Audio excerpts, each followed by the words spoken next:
I just wanted to say in parentheses that the fact that there's coin in PressCoin is a little confusing. So we have the financial aspect, we have the freedom of the press aspect, and then we have the social media, the compensation. Well, that's financial, I guess. So if you react to what I just said, maybe would be probably, there's enough there probably for you to already react to. And explain to us the difference between the investment part, or maybe just go with the investment part first, and then we'll go on to the other parts. Sure.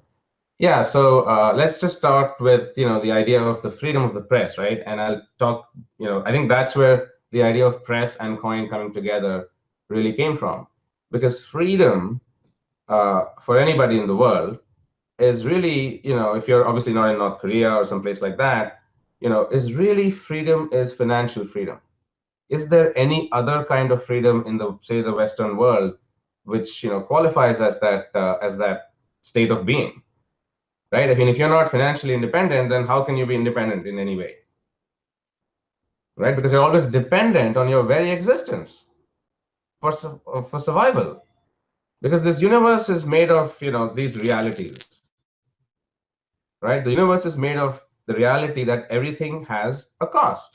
And the cost is not necessarily the nominal cost that people can apply. You can stay in any hotel in the world, right? But there's a cost. You have to stay somewhere. You have to live somewhere, right? So these costs are real. And so when you want a free press, that system, that press system must be able to pay for itself. It's really, really simple.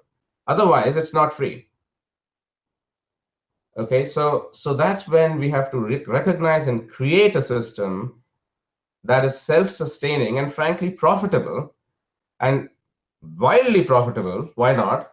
As long as it is truly decentralized, it truly redistributes the value created to all the participants that A, created it, and B, benefited from it and need it. And frankly, together when they come, they create what we call PressCoin.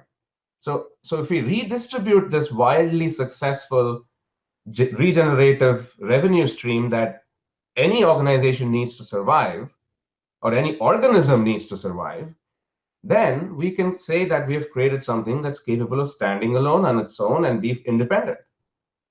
The fall of journalism has been because of that fact. People are revenue driven, and therefore they will optimize for whatever it is that generates them more revenue. And so the modern media today is in the business of selling advertising. That's how they make money. And if that's how you make money, then you will optimize for more advertising. I would, if I was a businessman who was in the business of selling more advertising. That would be my job title, right? Do more that makes money. That's the job title of the guy who runs the media company, right? So if that's the case, and you're running off of the typical, capitalist shareholder value theory, then you've got a problem on your hands, because then you're selling more of this nonsense, which is just advertising driven. It's become a reality TV show. I open my, phone every morning or every time and it's just a string of, I don't know what you call it. Is that news? I mean, so this is the world we live in. So there are two problems here, right? The first is the fact that, there's the freedom of the press and the financial independence, and this revenue stream problem that's really caused, real journalism to collapse.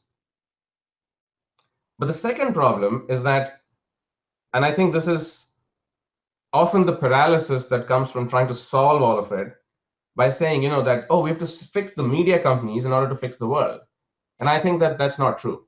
I don't think we need to fix CNN and everyone else or whoever it is that we're talking about, because we don't need to fix 2-3 billion people at once. We don't need to do that.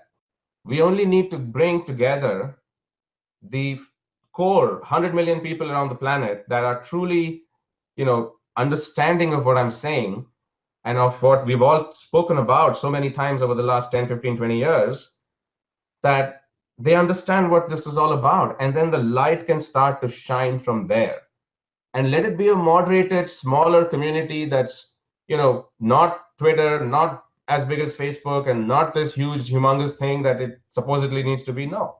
let it be an island of sanity and, people coming together, because we're really just people from all over the world and nothing else. And we see that in each other and in the planet.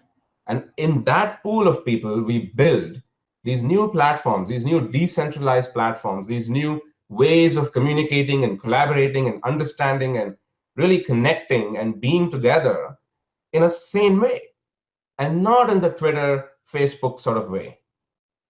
So this is about doing several things. It's about creating new revenue streams in a new ecosystem, and it is about creating more than just what Facebook and Twitter and everything else does today, and all the other media companies do today, but actually taking people much deeper into the topics and providing them a space to collaborate and to see and to build and to take action and to actually, it's a whole stack. It's a full stack solution, which allows you to actually build, tangible, actual things that people can feel and do.